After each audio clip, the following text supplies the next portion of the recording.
just into here and go. That is counting. Awesome. Okay. Oh, I moved your tape a little bit so I could plug my phone in there. Was it 7%? And talk quite loudly. Talking loudly. Oh. It is. Shouldn't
Okay, I should be not muted now. Am I mute? I am not mute. Wonderful. Hello. Hello. Yes, John's just put the countdown timer on it, so that was really exciting to use. Especially because after going live, you guys could actually, you know, be here in time for it to start, and I don't have to spend the next 20 minutes just talking and talking. I don't have anything to say.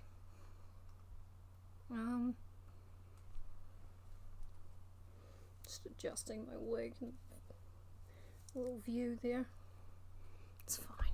It's fine. Okay. So I only found out about this book yesterday and I decided I had to start reading it.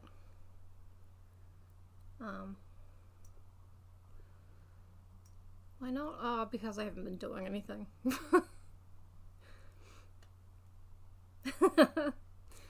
Hi Josh. Yeah, I had some things to say that were shut the fuck up and I said it to too many people, I guess. So I got done for violent conduct.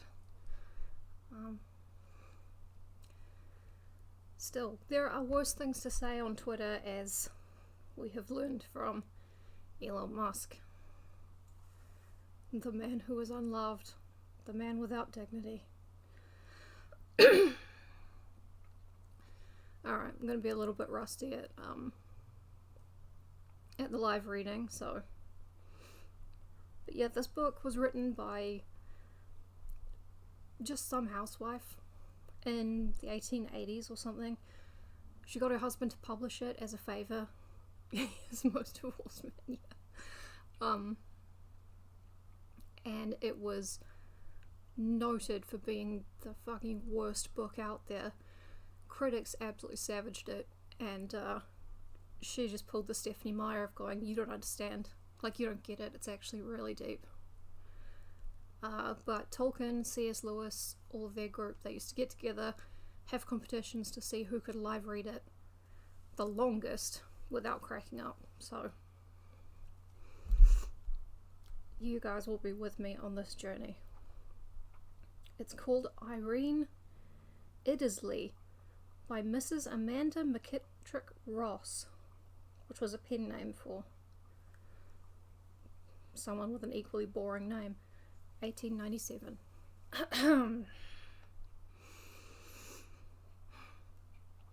Sympathize with me, indeed. Ah, no. Cast your sympathy on the chill waves of troubled waters. Fling it on the oases of futurity. Dash it against the rock of gossip.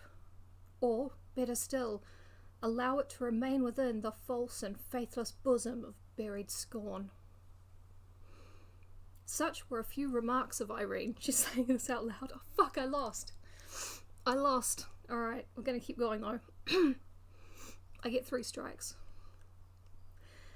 Such were a few remarks of Irene as she paced the beach of limited freedom, alone and unprotected.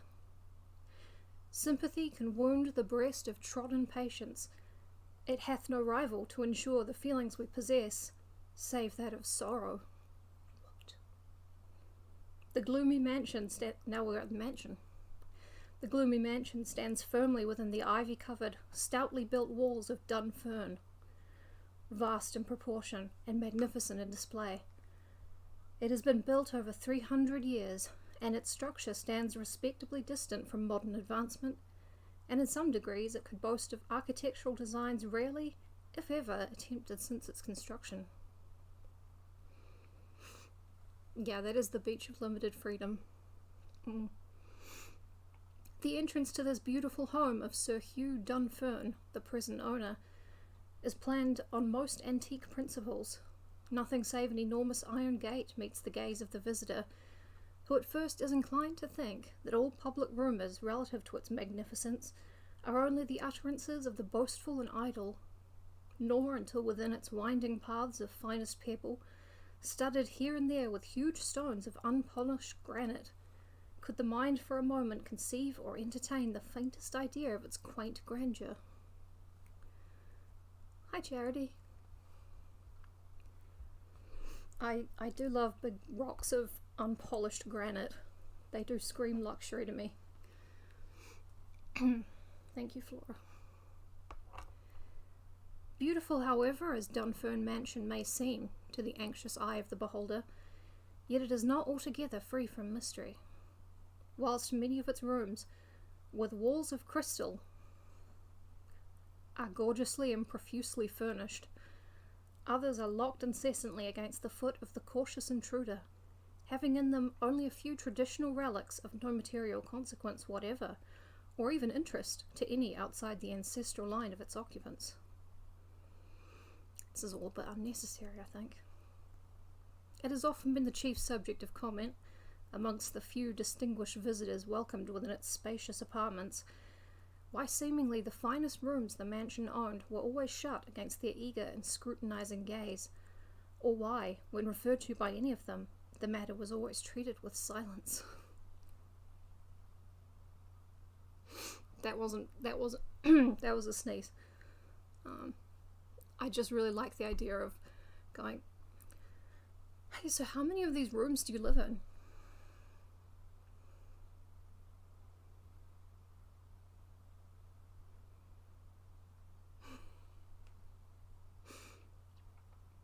Yeah, the crystal walls, the piece of shit everywhere. It's basically my house, except it has crystal walls. All that can now be done is merely to allow the thought to dwindle into bleak oblivion until aroused to that standard of disclosure which defies hindrance. What? Within the venerable walls surrounding this erection of amazement and wonder may be seen species of trees rarely, if ever, met with. Yea, within the beaded borders of this grand old mansion, the eye of the privileged beholds the magnificent lake, studded on every side with stone of costliest cut and finish.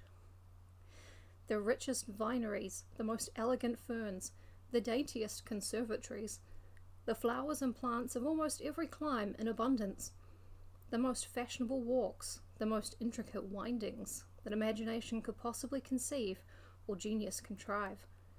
In fact, it has been well named the Eden of luxury. Yeah, and you will notice that locking the door to my crystal wall palace to block gazers, failing instantly to do so. I laughed at the comment, not the... You will notice I did not laugh at the erections of amazement and wonder, even though I had to bite my thumb quite hard. Dunfern Mansion was handed down as an heirloom. I guess a house can be an heirloom. Since its purchase by Walter, 3rd Earl of Dunfern in 1674, and since then has been tenderly cared for internally and carefully guarded externally by the skillful hands of noted artisans. The present owner is only son of Sir John Dunfern by Irene, adopted daughter of Lord and Lady Dilworth of Dilworth Castle, County Kent. So that was chapter 1. And since I'm reading sight unseen, chapter 1 had Irene walking on the beach of limited freedom, talking about how... I'm actually not sure what she was talking about. Something about sorrow. Don't feel sorry for me, I'm walking on the beach of limited freedom. And then it describes this fucking house with its secret rooms nobody wants to talk about, and its hoarder shit and its crystal walls. Yeah, subliminal erotica. Yes, it is. Ooh. Yeah, the whole rest of the chapter's just taken up with this house. Now we're into chapter 2. Sorry, I thought the cat made an eep. The December sun had hidden its dull rays behind the huge rocks that rose monstrously high west of Dunfern Mansion, and ceased to gladden the superb apartment Sir John occupied most of the day. Most part of the day. I think it's nightfall. They had withdrawn their faint reflection from within the mirrored walls of this solitary chamber to brighten other homes with their never-dying sheen. Okay, so I guess the sun went down and then it came up on the other side of the world to gladden other homes. That checks out. That does happen. I'm trying really hard not to laugh even in between reading bits. My apartment's dark as shit, said John. Yeah. Sir John Dunfern. More like done reading this book. As the dull grey evening advanced to such a degree as to render a look of brightness imperative to the surroundings of its sole occupant. It got dark enough to turn the light on. Sir John requested that his favourite apartment should be made as bright as possible by adding more fuel to the smouldering ashes within the glistening bars which guarded their remains. He wanted more wood on the fire. This being done, 3 huge lamps were lighted and placed at respectable distances from each other. Oh, thank God the lamps aren't fucking. That doesn't count as laughing at this. When Sir John, with his accustomed grace, began to peruse some of his evening papers. You can read the paper gracefully, I suppose. Though a man of 40 summers, he never yet had entertained the thought of yielding up his bacheloric ideas to surplace them with others which eventually should coincide with those of a different sex. In fact, he never had bestowed a thought on changing his habits and manner of living, nor until fully realizing his position of birthright that had been treasured by his ancestors for such a lengthened period, and which sooner or later must pass into strangers' hands, did the thought ever occur to him of entering into the League of the Blessed. He hasn't thought about getting married until he inherited the house and realized there was no one to pass it to. What a way to get there. Hey Jesse, how are you going? This is great. I've only laughed once. Yeah. He's 40 and he's never thought of that blessed arrangement. I wasn't going to say that. The clock had just chimed 9 when a maid entered with a note, neatly laid on a trim little tray.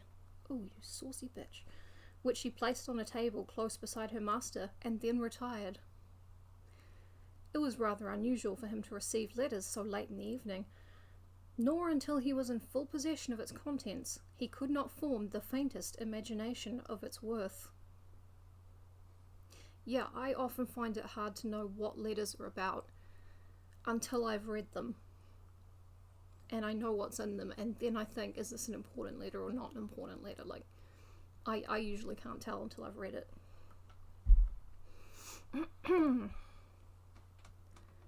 I know. Sending letters after 10 o'clock at night, what are they thinking? Not far from Dunfern Mansion, oh my god, there's another house, may be seen situated on a rising hill, the beautiful castle of Lord and Lady Dilworth, a prominent building commanding the finest view in the county. They're all technically Dear John letters. That is funny. It had been remodelled by the present owner after inheriting it from his late maternal uncle, Lord Laban, and although equipped with all modern improvements and innovations necessary, yet there dwelt a lack of design and beauty about it possessed by Dunfern Mansion. Pickle Barony. Yes. Sometimes we just cannot know what is beyond the doors until we look through them with our eyes and interpret the light bouncing back. It's kind of beautiful if you think of it that way. It's also really boring. The bountiful owner of Dilworth Castle differed much in many respects from Sir John Dunfern.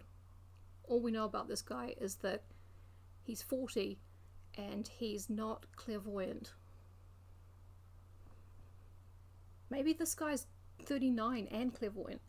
He was a nobleman of rare tact and capacities, a keen sportsman, a turf frequenter, by which they mean racing horses. It's capitalised and it's a TURF, but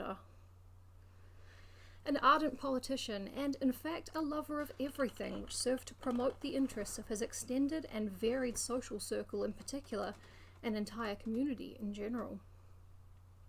He likes things that are good for his friends. Pretty good. Lady Dilworth, it may here be mentioned. This book is taking a really long time to tell us who the fuck Irene is. Irene has featured once. Lady Dilworth, it may here be mentioned, was never of a very robust nature, and often had she felt the great strain of society press rather heavily on her weak frame.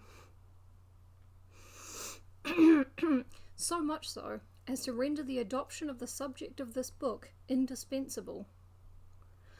Oh, I see. She can't go out to parties because they're too heavy for her to hold up physically. So she had to adopt Irene, who is the subject of this book and is still on the beach. Drawing his chair closer to the table on which one of the great lamps stood, now we're back with Sir John. He proceeded to peruse the contents of the note. It's almost as good as reading. It was an invitation from Lord and Lady Dilworth to attend a ball at Dilworth Castle on the 22nd of next month, given by them in honour of the marriage of Henry, 5th Marquis of Hillhall, with Ethel, Countess of Maidstone. Should I say Marquis or Marquis? I'll say Marquis, it's got the French spelling in here, it doesn't matter. Lord Dilworth and the Marquis were personal friends of Sir John, and to accept this kind and courteous invitation would mean a step towards the summit of the matrimonial ladder. Ooh. Ladder theory. By meeting the majority of the fully fledged belles in and around Canterbury, and especially Irene Iddesleigh. We got there in the end.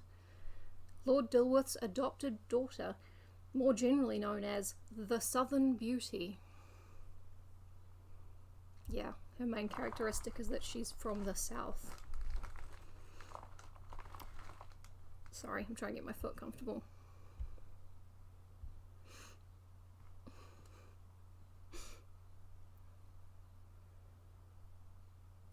Yeah. I don't know about Viscount and Discount, because English people pronounce things super weird, especially French words. I think they do it out of malice. But I do know that in French you never would. You would pronounce it Vicomte, which is really funny because it sounds like another word a little bit. Anyway, so John, he got an invitation to this fucking ball. He slept over the matter that night, with the result that next morning he wrote accepting the kind invitation, more through curiosity than desire. Yeah, they did clarify the 40-year-old bachelor is not looking to be introduced to children. A Viscount, a Vampire in Miami, that's a Netflix show. Or it should be. Although he led a quiet and retired life, generally speaking, still he did not absent himself totally from a few social meetings occasionally, and if imagination painted his future in the manner so artfully designed by Lady Dilworth, no doubt this visit to Dilworth Castle might convert it into reality. So she wrote down, "Please come to the ball. I imagine you'll have an awesome time there." And he was like, "Damn, I can also imagine that. Crazy if it's real. I should go." Chumley Farrison? I like the Jeeves and Wooster books because they've all got those fucking names, but they're just written out like Worcester.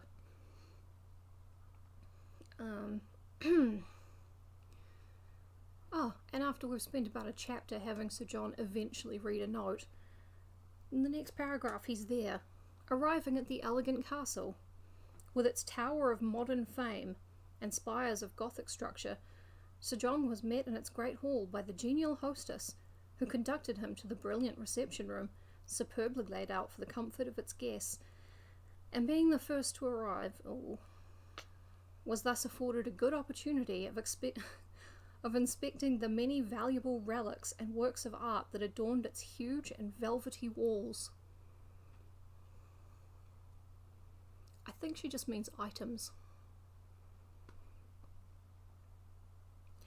Yeah, Jane Austen would be rolling in her grave if she had ever died.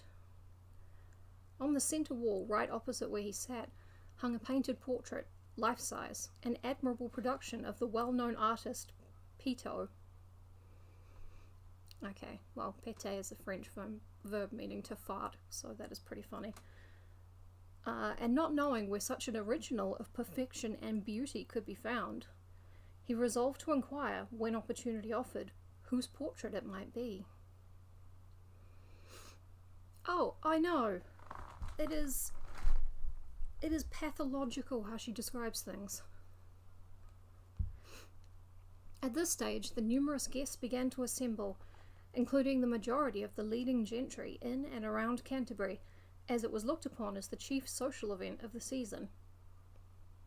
You could say the ball, because we've already forgotten what you were talking about when you were talking about the fucking portraits and stuff, but never mind. Mothers were most fidgety that their daughters should don their costliest gowns and brilliants. Could just say jewellery. Hey Nick, you home from work? As rumour had it that the noble heir to Dunfern estate should honour the assembly with his august presence. That's Sir John.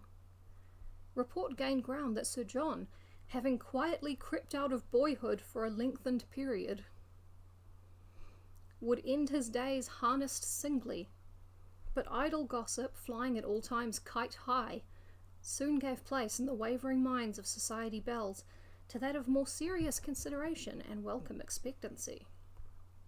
Okay, in all this terrible, terrible prose, quietly creeping out of boyhood for a lengthened period is a beautiful way to describe man-children. That's just great. Although, I don't think that's what she was describing. Still.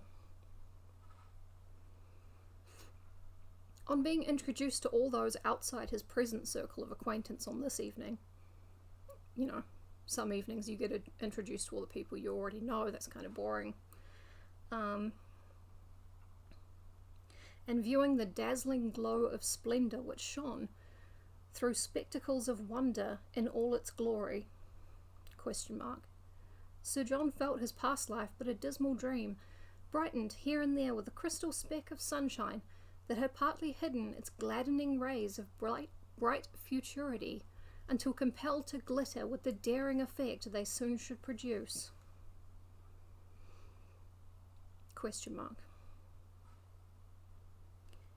But there awaited his view another beam of life's bright rays. Oh, I guess she's just talking about happiness. Some happy things happened to him and it was like sunshine, I guess. There awaited his view another beam of life's bright rays, who, on entering, last of all, commanded the minute attention of everyone present. This was the beautiful Irene Iddesleigh. I think we're nearly through chapter 2. And again, I'm not laughing at the book, I'm laughing at the... not laughing at the prose, sorry. I think I've laughed 1.5 times. I don't think you can call that a full laugh. How... Fuck. I shouldn't have said anything. How the look of jealousy, combined with sarcasm, substituted those of love and bashfulness. Sarcasm. How can you look at someone with sarcasm? How the titter of tainted mockery rang throughout the entire apartment, and could hardly fail to catch the ear of her whose queenly appearance occasioned it. So she turned up and people started laughing sarcastically, tittering sarcastically at her, because she looked so queenly. They thought it was funny. Alright. These looks and taunts serving to convince Sir John of nature's fragile cloak, which covers too often the image of indignation and false show, and seals within the breasts of honour and equality resolutions of an iron mould.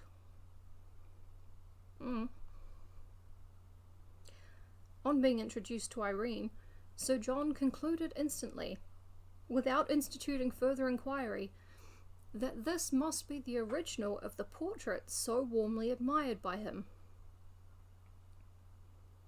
Oh yeah, teenagers do look at people with sarcasm. I'm really glad that Sir John was able to recognise the subject of a painting he'd just seen. I know he's 40, so he's really old, but pretty good. There she stood, an image of perfection and divine beauty, attired in a robe of richest snowy tint, possibly white, relieved here and there by a few tiny sprigs of the most dainty maidenhair fern, without any ornaments whatever, save a diamond necklet of famous sparkling lustre and priceless value. So, apart from my diamond necklet of priceless value, no jewellery. It was crazy. As the evening rolled into the small hours of the morning, wow, they just skipped completely over the ball. He met her, he recognised her from the portrait, she was wearing a big diamond collar, and people were sarcastic at her. The numerous guests began to repair to their respective homes, none of the weaker sex having had the slightest advancement in the direction of their coveted intentions, save Irene, who was fortunate in securing the attention of Sir John Dunfern during the happy hours that fled so quickly. Sorry, that does count as laughing at the book, because it fled really quickly within the prose itself. It's meta. Immediately before taking his departure, he pressed firmly her snowy hand, and left the pretty gilded area which surrounded his first hopes of matrimony, to enter what he was beginning to believe the weary apartments of Dunfern Mansion, that previously had held him bound to them in hermit-like fashion. He went home. Yeah. He was like, I want to stay at her house because she's hot, but I have to go home to my house where no one is hot. Except me, because of the logs I put in the fire earlier. I think ooh, they might actually interact in the next chapter. Should I keep going? Yes, they spent less time on the ball than lighting a lamp, because the sun had gone down. Unbelievable. I know the woman's husband got it published, but if he had to read it, that's true love, I think. Or it's something. Chapter 3. Arouse the seeming deadly creature to that standard of joy and gladness which should mark his noble path. These just sound like cryptic crossword clues. Endow him with the dewdrops of affection. Cast from him the pangs of the dull past, and stamp them forever beneath the waves of troubled waters. Brighten his life as thou wouldst that of a faded flower. Yes, it says that. And when the hottest ray of that heavenly orb shall shoot its cheerful charge against the window panes of Dunfern Mansion, the worthy owner can receive it with true and profound thankfulness. I'm not laughing, that's why.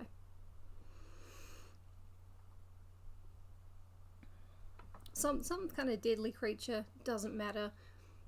The sun did a big old com shot on the house and I didn't laugh, which is the main thing.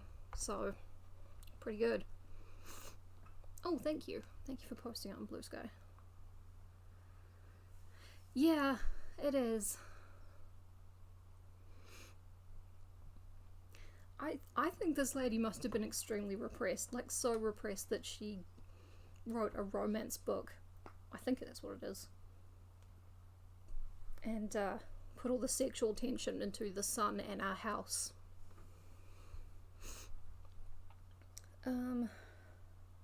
3 weeks had scarcely passed. Wow, 3 weeks passed. Awesome. ere Sir John was made the recipient of another invitation to Dilworth Castle. This second effusion of cordiality required neither anxious thought nor prolonged decision how to act, knowing as he did that it would again serve to bring his present thoughts into practice by affording him another opportunity of sharing in the loving looks of one for whom he feared there dwelt a strong inclination on his part to advance his affection. He didn't have to wonder whether or not to say yes, because the girl he liked was gonna be there. Hey, Robbie. Oh, don't hurry that day, bud. Don't hurry that day. Irene stood looking out on the lake beyond the richly draped window, ruminating on the days of her childhood. Oh, for fuck's sake, really? Which lent a look of dullness to the beautiful face that beamed with delight as Sir John Dunfern entered. So it was dull, and then... So she was ruminating on her childhood, and it doesn't mean anything. We're just... Whoosh. The evening was very pleasantly and quietly spent, Irene commanding the greater part of his time and attention, on account of Lady Dilworth being slightly ailing, whose health, generally speaking, at this period was not so robust as formerly, because of her generally ailing, and consequently failed to warrant too many callers. As the clock struck 11, Sir John began to think of returning home, feeling quite happy, fancying his great affection was returned in full by Irene. Being very domesticated, and having the stiff ideas of a bachelor of long standing so firmly imprinted in his nature, he felt very diffident in asking the object of his visit when next they should meet. Trying so hard not to laugh, I'm doing the Obama finger point. Like, I don't know why, it's helping me control myself. Yeah. When will the werewolves hit? Good point.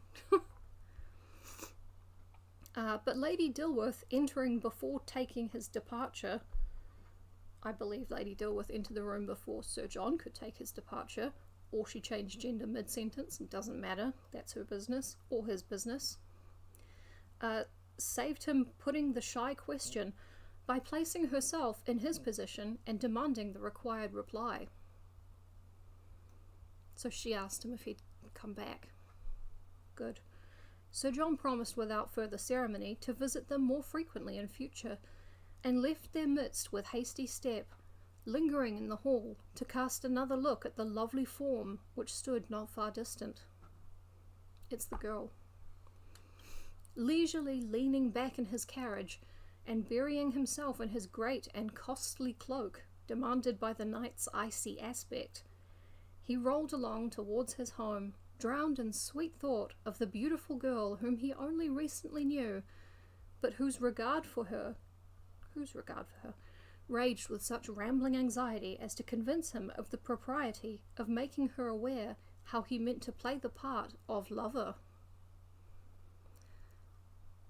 He's gonna tell her, possibly, in another 8,000 pages.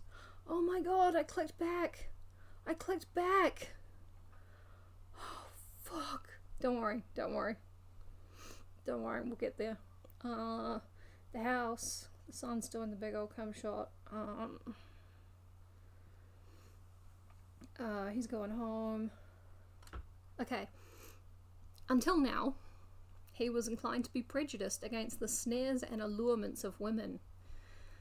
But he strongly resolved to try gradually and abandon every unkind thought harboured in his mind against them, fearing lest all his conjured imaginations were both unjust and selfish, and determined to drown them forever in the clashing gulf of fate, felt a prouder and happier mortal than before.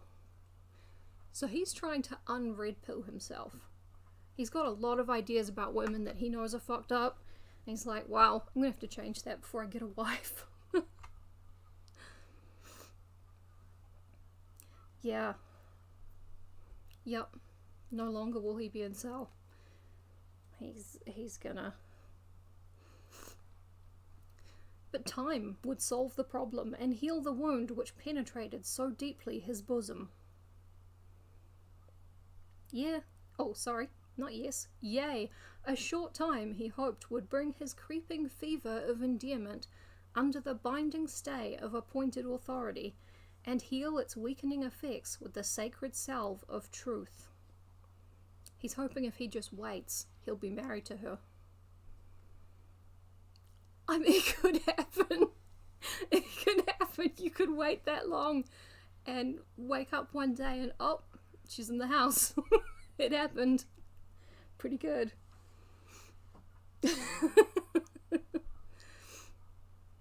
Not until the horses dashed up the winding avenue with increased alacrity. Pounding the book binding like a ketchup bottle. Yeah, pretty much. The horses have some increased alacrity. Oh, I can't wait for the dialogue. Except I will have to wait. Not until the horses dashed up the winding avenue with increased alacrity was he shaken from his meditating attitude, thinking, to be ushered once more into his home of boundless wealth. His home that has crystal walls and a bunch of relics and a bunch of rooms no one talks about. That boundless wealth. The lonely stare of grave bewilderment took the place of happiness that formerly seemed built in abundance for him within its walls, as he entered the palatial and gorgeously equipped abode he principally inhabited. His house. Feeling the tinge of the dull past filling him with entire despair, whilst meditating on the happy future which presented itself to him. How in a trivial period this lonely spot, he thought, should prove the beacon of never-dying bliss, when once furnished with the most precious treasure on earth, a virtuous woman! There's an exclamation point there. Yeah, no one's spoken yet. Or Irene technically did at the beginning of the book, but it was just fucking nonsense. So I'm really looking forward to more dialogue. Yeah. The very thought of his embosomed and... She used the word bosom way too much. Of his embosomed and anticipated alliance made him nervously happy. And believing a bright and noble future lay in store for the lonely owner of Dunfern Estate, he resolved to indulge nature in a few hours of calm repose. I think he's going to bed. The days moved along more quickly, Sir John believed, than formerly. And possibly he may have imagined this was so, as he felt no longer fettered with fear of fighting with his inward friend, obstinacy, whose hand of drowsy bachelorism seemed forever closed to his changing charity. He had at last thrown aside the garb of female dislike and patronized that of a warm-hearted lover. Yeah, the author is way more into the houses than the relationship, and the hand of drowsy bachelorism just seems like a single guy waking and jacking it. You know? Like half asleep. Oh, it's morning. No one's here. Why not? It could be a lady. Women can be bachelors, I think. Oh. The book really tried, and not on purpose. This, it is long and drawn out. It is amazingly long and drawn out. Supernaturally, I think.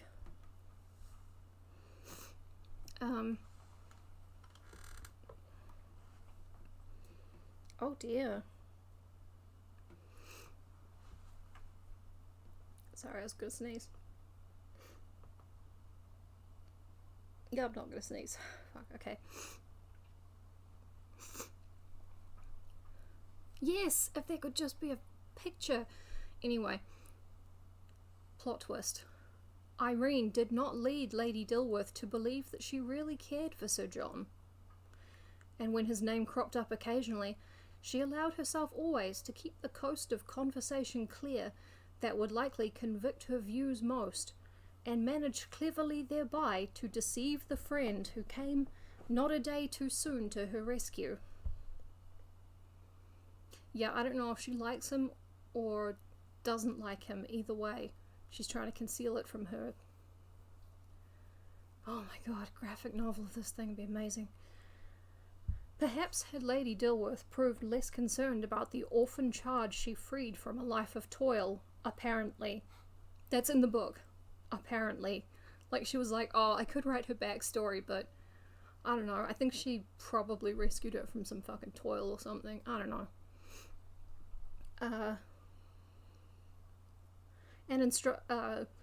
Perhaps had Lady Dilworth proved less concerned about the orphan charge she freed from a life of toil, apparently, and instructed her more on the branches of integrity, then the lovely, youthful Irene could have decided more honourably in all cases of questioning, and would have done justice, not alone to herself, but to all concerned.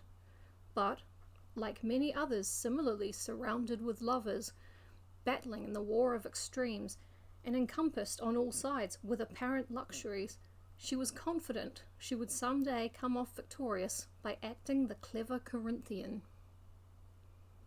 End of chapter. I have no idea what the clever Corinthian is. Yeah, she's an ill-bred liar. Yeah. She was adopted from her life of apparent toil. She doesn't know how to behave. Partly her adoptive mother's fault. The adoptive father is not mentioned.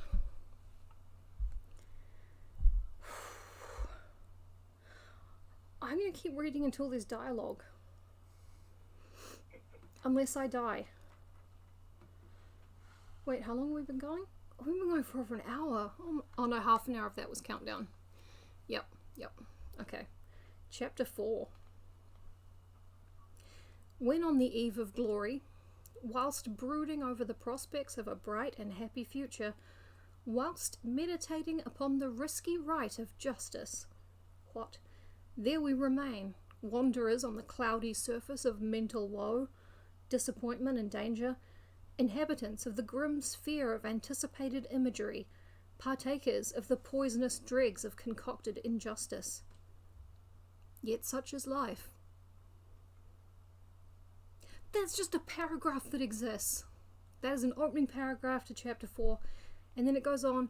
Sir John's visits began now to be numerous at Dilworth Castle. Extraordinary stuff.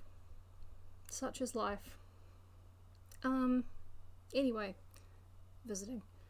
Each visit serving further to strengthen the link of relationship and bury in the heaving breast of seeking solace the dull delight of the weary past.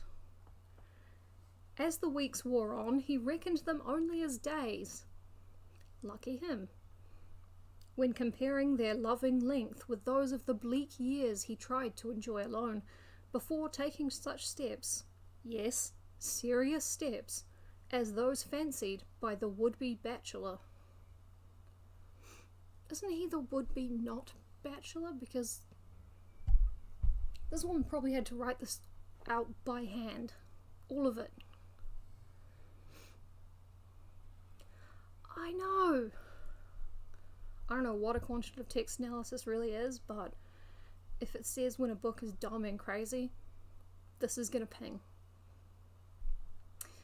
At first he was careless and indifferent to the flowery harangues of mothers who paid him periodical visits with their daughters of apology, and firmly retained the obstinate qualities of an autocratic ruler, until softened in the presence of one he found he was learning to steadily love. So he acted like a dickhead king with a bunch of mothers and daughters who periodically visited him to say, sorry, we're visiting. We've got our periods again. He was like, ha! His Grace cares not for such things. Until Irene. Everything changed. He believed now that the chief stripes, viz., observation, inclination, advancement, and accomplishment, in the well-spun web of matrimony, must harmonize with the groundwork of happiness, without which our lives are not worth an unstamped coin. Okay, well, you don't really make a web out of stripes. I think I'd probably call them threads, or bits of a web. I wouldn't call them stripes, no one would. That's insane. And then the groundwork is related to the web somehow. Even though my understanding is that webs aren't usually on the ground or really related to the ground. They don't depend on the ground, really. They're kind of between two upright things. And then she just throws the whole web metaphor out, and she's like, oh, if we couldn't have this amazing stripy ground web, our lives wouldn't be worth a shitty coin with no fucking face on it. Which is a very common saying down our way. What? Who are you? She was batshit crazy. The only novel ever written entirely in the past perfect tense. Yeah, if the postmodernists had got their hands on this, they would have been, Yeah, she probably needed to get out and experience the world a little bit more. Maybe see some webs. See something shittier than a coin without a face on it to compare her life to. It was the shittiest thing she'd ever seen, so... Where did she see an unstamped coin? It doesn't matter. Love's path, on which Sir John was known now to tread with the step of intensity, seemed smooth as the ice of Inglewood. I think we can agree that if you're walking intensely on an icy path, that's not a good thing.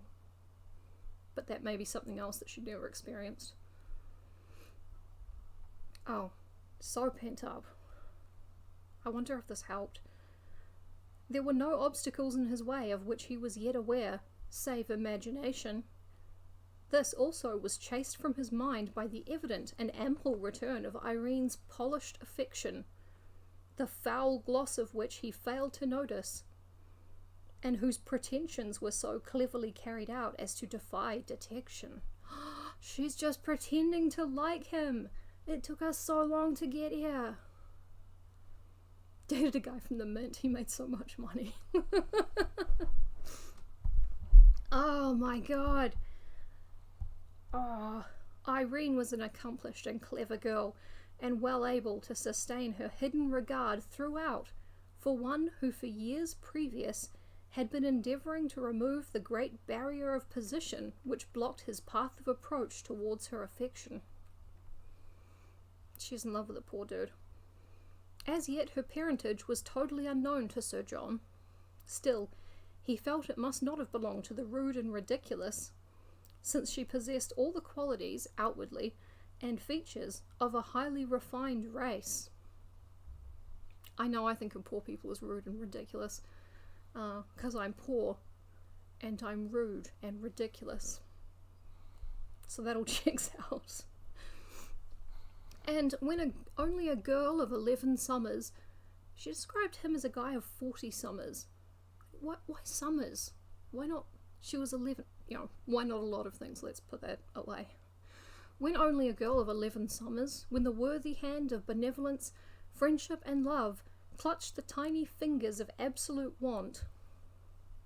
Fuck that. There visibly seemed nothing lacking in appearance, manner, or education to solicit the pity or suspicion of her charitable guardian and protector.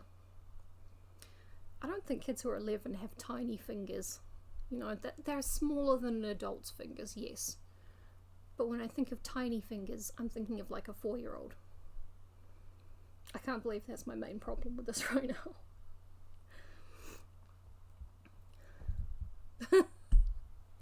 Yeah, I'm actually rooting for Irene. Sorry, I'm trying to get my legs comfortable. I'm rooting for Irene to trick them all and run off with the money. Sir John Dunfern's many visits of late to Dilworth Castle had been creating quite a sensation throughout the quiet corners of Costly Curiosity. Costly Curiosity is an amazing bar. It's very exclusive. Until an announcement appeared in Mac's Society Journal to the following effect. Oh, I think she did do a book of poetry, but this is the only book of hers that's readily available. It's the only one in print, and it's because it's notoriously terrible. A marriage is arranged to take place in August between Sir John Dunfern of Dunfern Mansion, remember Dunfern Mansion, County Kent, and Irene Iddesleigh, adopted daughter of Lord and Lady Dilworth of Dilworth Castle in the same county. Wow. This notice, no doubt, caused the partakers in drawing-room tete-a-tetes, which she's misspelled for some reason. All the misspellings are on here, so you know that if something's wrong, it's not the transcribers, it's her. To share in the pangs of jealousy with silent resentment. Maybe they'll look at them sarcastically.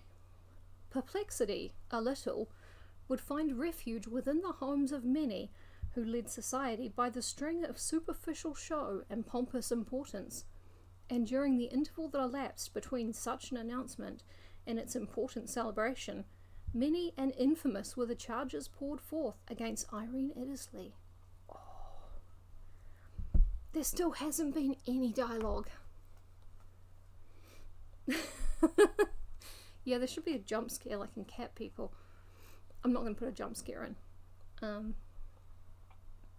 The month preceding Irene's wedding was one of merriment at Dilworth Castle, Lord and Lady Dilworth extending the social hand of fashionable folly on 4 different occasions.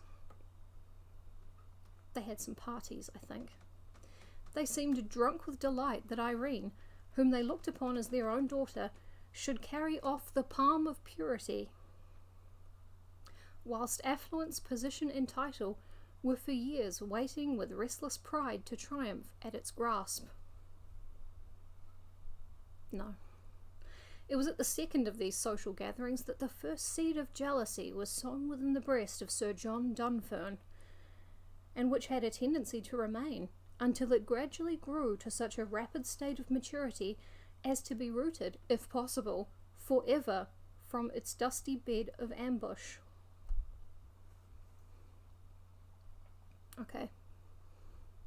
My insides are a dusty bed of ambush, I guess. Yes, when the merriment was at its height, and the heat too oppressive to allow much comfort to the corpulent. Wow, okay. The party was rockin', but it was way too hot in there for the fat people. That's an interesting detail. The espoused of Irene dropped unexpectedly out of the midst of the aristocratic throng, and being passionately an ardent admirer of the fairy-like fruits of the efforts of the horticulturalist, directed his footsteps towards the well-filled conservatory at the south wing of the building. He likes flowers. The fairy-like fruits of the efforts of the horticulturalist. Fuck. Imagine being married to this guy. Irene, get out. The different shaded lights which dangled from its roof bestowed a look of Indian exquisiteness on the many quaint and delicate productions of nature that rested daintily in their beds of terracotta tint. Flowers. But before leaving the room, he vaguely scanned the throng to catch a glimpse of Irene, and failed to notice her among the many who danced so gaily to the well-timed tunes of the celebrated pianist Charles Vaudin, whose musical touch was always capable of melting the most hardened sinner into moods of mellow softness, or cheering the most downcast, and raising their drooping look of sadness to that of high-strung hilarity. Wow. Indian exquisiteness sells a lot of hookahs. Yeah. Sir John wandered in and out through the numerous windings of sweetest fragrance, flowers, until arriving at the farthest corner, of rather darkened shade, and on a wire couch beheld the object of his pursuit, in closest conversation with her tutor, whose name he had altogether failed to remember, only having had the pleasure of his acquaintance a few hours before. Oh shit, wait for this, it's coming. Can it be possible? Exclaimed Sir John in profound astonishment. Dialogue! We got dialogue. Oh, we got dialogue. Amazing. Okay, sorry. Now, what is the dialogue? Can it be possible? Exclaimed Sir John finally in profound astonishment. Why, I have been searching for you for some time past, and have accidentally found you at last. Good. That's good. That is what has happened.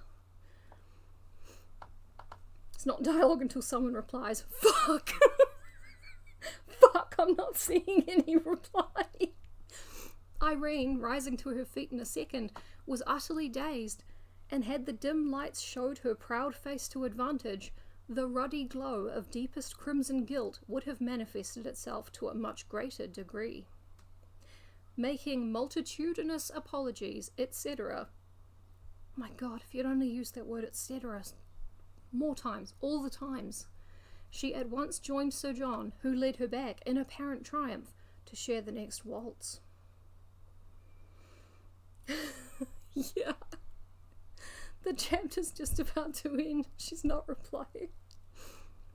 How the true heart beat with growing passion during the remainder of the merry festivity, and as the final announcement of separation was whispered from ear to ear, as the party ended, I guess, the gradual wane of love's lofty rite would fain have dwindled into pompous nothing, as the thought kept tickling his warm enthusiasm with the nimble fingers of jealousy. I'm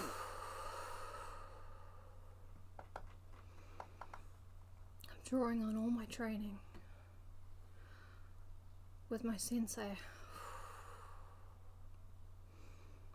not gonna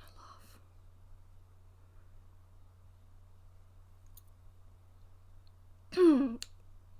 That she, whom he had ardently hoped should share his future with sheer and loving caresses of constant companionship and wife-like wisdom, should be trapped in probably vowing to another her great devotion for him.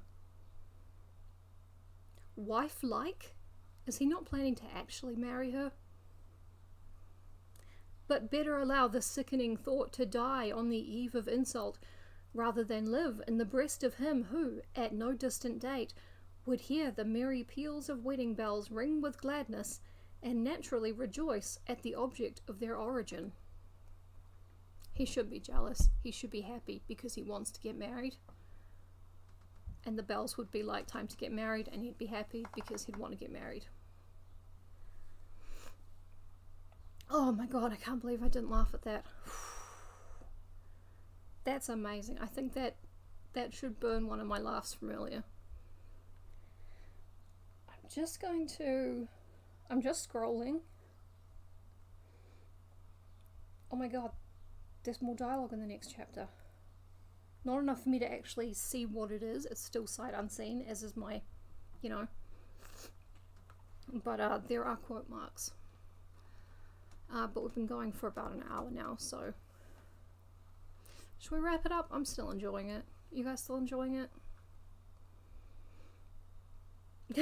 Yeah, maybe he is 44 now. Also, he really quickly assumes... Yeah. Yeah, I get a long rest between each chapter. All my spell slots refill.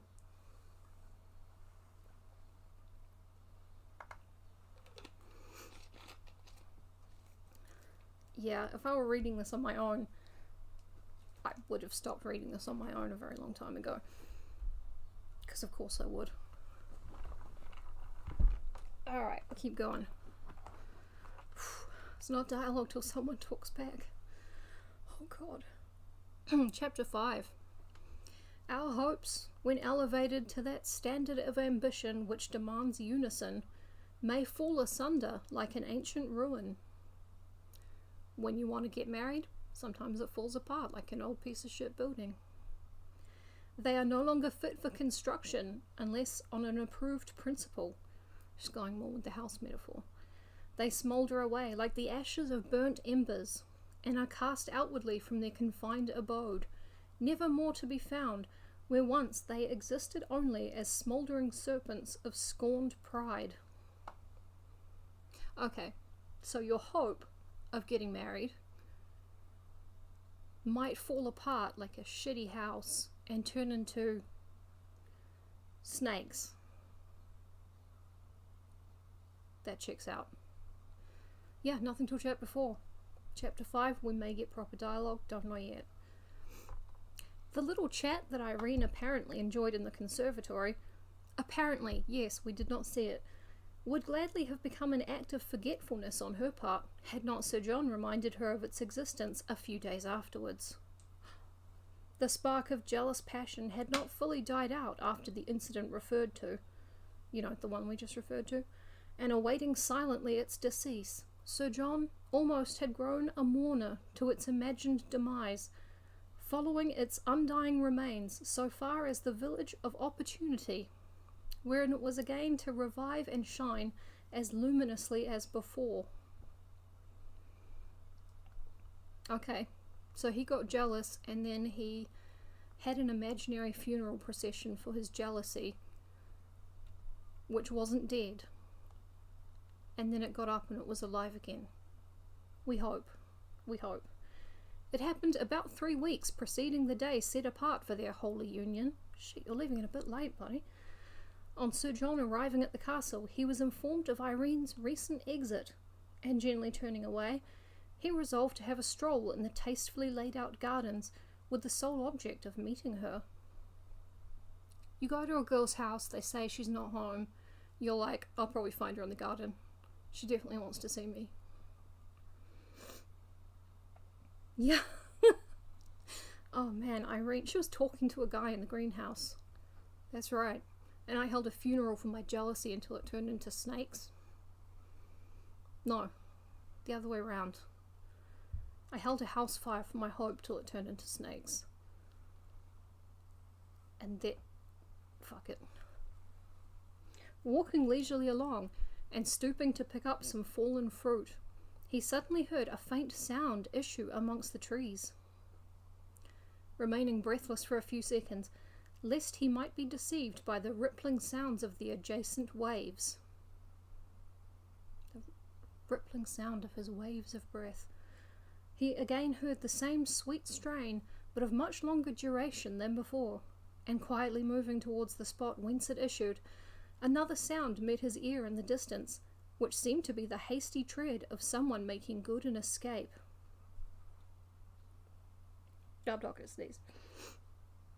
Before he got time to view the object he would eagerly have pursued, but checking his desire somewhat, he allowed the matter to sink into silence.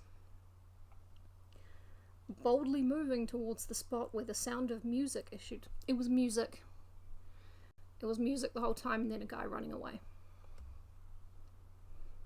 Yeah, no, not forbidden fruit, just fucking abandoned fruit. It was like, I could pick something off the tree, but ground fruits was good enough for me. These jealous serpents in my bosom. Nothing but ground fruit, until my hopes are revived. Turn into a more better house that doesn't burn down with an untwistable stomach. Boldly moving towards the spot whence the sound of music issued, how delightfully surprised was he to find a magnificently constructed little summer house. Fuck, it's another fucking house. A charming pyramidal Gothic structure. A Gothic pyramid. Robed internally with mossy mantles of nature. So it's got mould. And brightened beyond conception with the instrument of humanity which gave origin to such pathetic and sweetened strains. I think she's singing. Pathetically. Politely offering an apology for intruding on the private little palace of Irene, who failed completely to hide her gross confusion from the keen gaze of her espoused, who never seemed to notice in the least the sudden change that swept so swiftly over her pallid cheeks at his unexpected visit, Sir John sat down. Hey, Evelyn. Yup, it's an Ouroboros of horror and eventual dialogue. Not yet, but it's coming, maybe. Irene held in her snowy palms, a roll of Italian music, which she earnestly endeavoured to conceal from his penetrating stare, probably on account of the words contained therein. Probably. Which forever would be unknown to his varied sphere of knowledge. And yeah, it is hard to know things without reading them. That's true. That's true. And which would undoubtedly have betrayed her feelings, never dreaming that they should strike other ears than those for whom they practically were intended. Yep. Oh, the only actual description we've had of her is that she's beautiful and has snowy hands. Yeah, you've joined before the first dialogue, not before the first person speaks, but before a person speaks and is answered. We're in chapter 5. Perceiving her great excitement at the unexpected appearance of him who ever afterwards kept his jealous thoughts in silent motion. Oh, you can think quietly, you can think inside his head, that's really good. He absolutely evaded making any inquiry whatsoever, or slightest allusion to the name and nature of the parchment she so firmly retained. She's just holding it in her palms, she's like...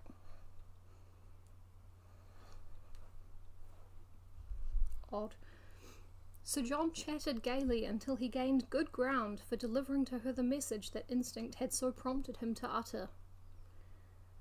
Irene, my beloved one, dialogue, he began, it is now only about a score of days until I hoped forever to call you mine, a hope which unmercifully has haunted me since I fortunately gazed on your lovely face, a hope which I trusted should be fully appreciated by both you and me, and which, I now must own, can never be realized until the clearance of the barrier that since our engagement has been but too apparent. Babe, there's a problem.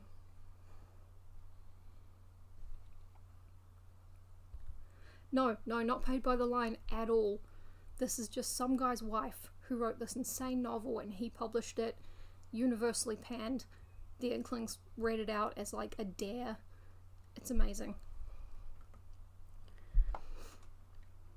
The sole object of my visit, my dear Irene, here Sir John clasped her tender hand in his. It's not snowy this time, pretty good. Tonight is to... oh wow, that's bad. Is to elicit from you a matter that lately has cast a shadowy gloom over my anticipated bright and cheerful future.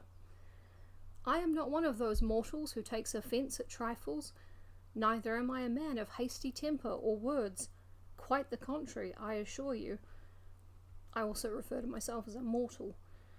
But it has, fortunately or unfortunately, been probably a failing amongst my ancestors to court sensitiveness in its minutest detail, and I must acknowledge I stray not from any of them in this particular point.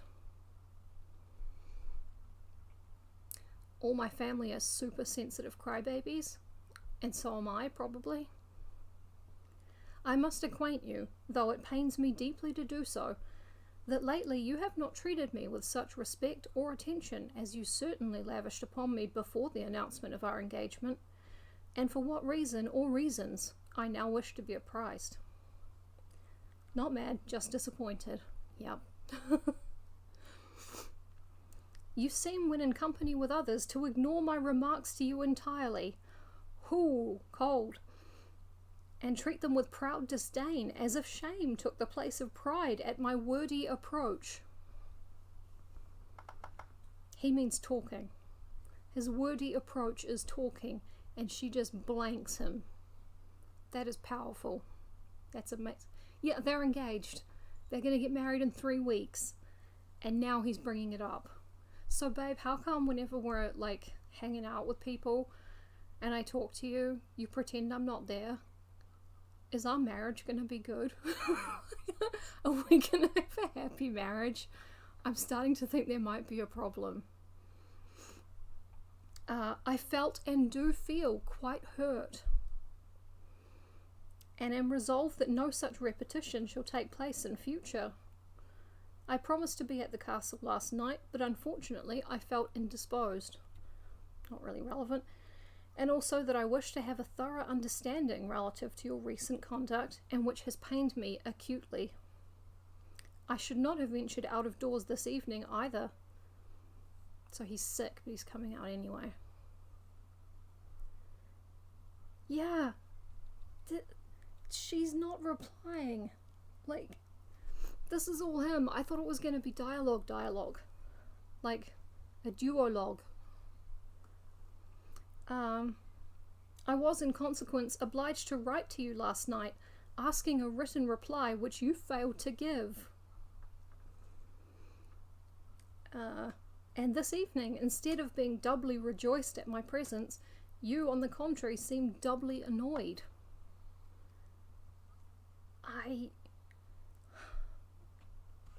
Yeah, she uses a lot of interesting words and phrases. I therefore pray, my dearest Irene, that you will, and I am persuaded honestly, not hesitate to satisfy me regarding this unpleasantness, that should anything of which you are now aware cause your conduct to be changed towards me, do not allow it a lair within your breast, but confide in me, as thou wouldst in a dearly trusted and faithful lover. This is some Garth Marenghi shit. Cradle it gently, as thou wouldst a lover.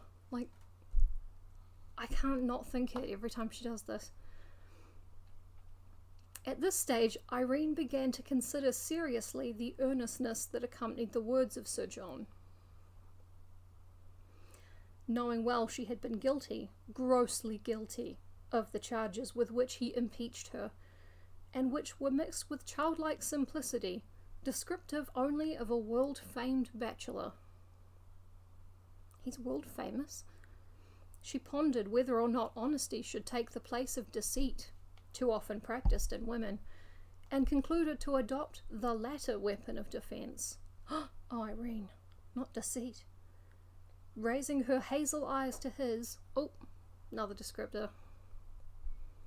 Yeah, world famous for being single as hell. He's the most divorced man. And raising her hazel eyes to his, and clearing the weft of truth that had been mixing with the warp of falsehood to form an answer of plausible texture, fringed with different shades of love, she thus began. Oh, she's replying. My dearest and much beloved, I assure you, your remarks have astounded me not a little. Your words sting like a wasp, though I am quite convinced unintentionally. You are well aware that within a short period I will be marked out publicly as mistress of Dunfern Mansion.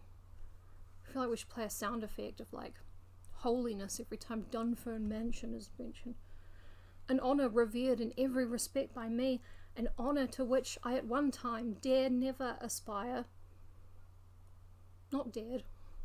Tense is not important when you're in love. An honour coveted by many much more worthy than I, whose parentage is as yet bathed in the ocean of oblivious ostentation.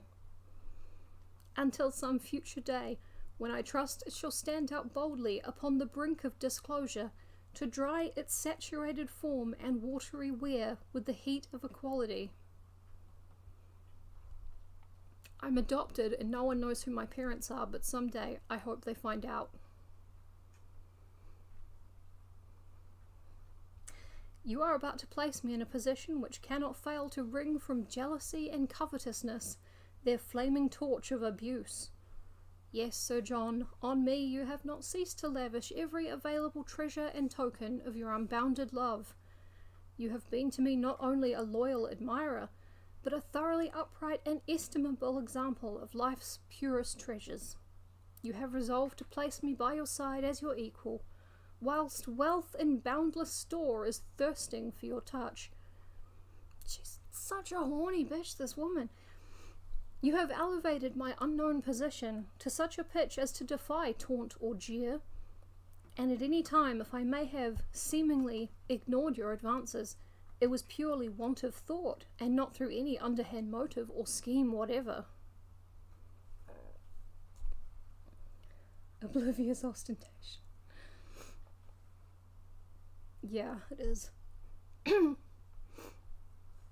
I assure you, your allusion to my verbal answer last night is very pronounced. Last night he asked you to write to him. And may be overlooked on the ground of pure disappointment. Our time of singleness is now short, and begging your forgiveness for my seeming neglect or indifference, I hope the tide, which until now has flown so gently, may not be stayed on the eve of entering the harbour of harmony, peace, and love. The tide flies into the harbour. And then the baby comes out the belly button of the lady after the harbour's flow. Snakes? At the commencement of Irene's answer of lavishing praises and flimsy apologies, her affianced moved to the opposite corner of the rustic building, the corner of the pyramid. I guess they do. They do have corners. I'm picturing it as a really low pyramid though, so they have to duck their heads. To scan the features of her he wholly worshipped and reluctantly doubted.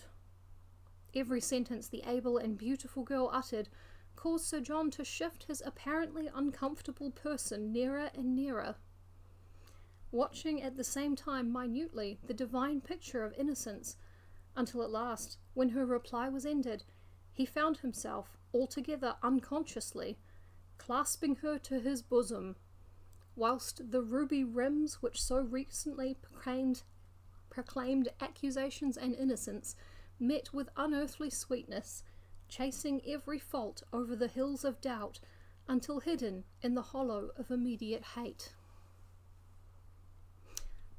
Okay, so that's the last of that chapter. I don't know what the fuck just happened.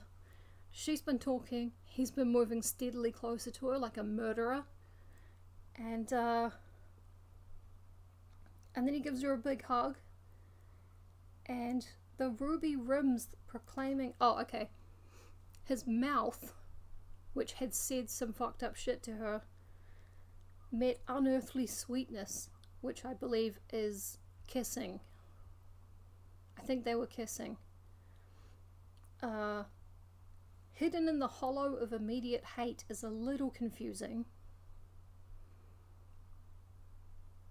But the hollow of immediate hate is an amazing name for a vagina, I'll just say it. So, we got to the dialogue. Yeah,